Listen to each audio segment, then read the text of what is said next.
when adding and subtracting radicals, maybe think of it like if you're doing 3x minus 2x. How many x's do you have? You have 3 x's, you take away 2 x's, and you wind up with 1x, or x. Well, over here, we're trying to figure out how many square roots of something we have, so they have to be the same square root.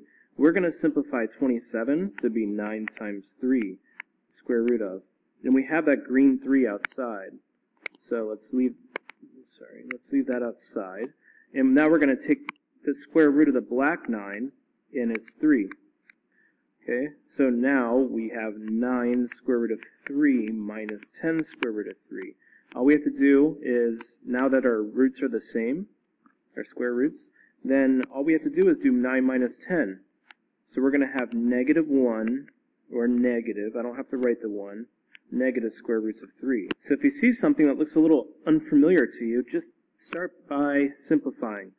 And we know that 125, and if you don't know that, if it ends in a 5, then always just use the factor tree and go, okay, 125, take out the 5, and then take out the 25. Oh, okay, the square root of 25. So we've got 5 times 25, and here we've got 8 and 500 is 5 times 100.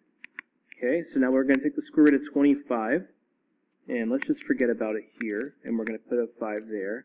We're going to take the square root of 100, we'll just forget about it there, the square root of 100 is 10.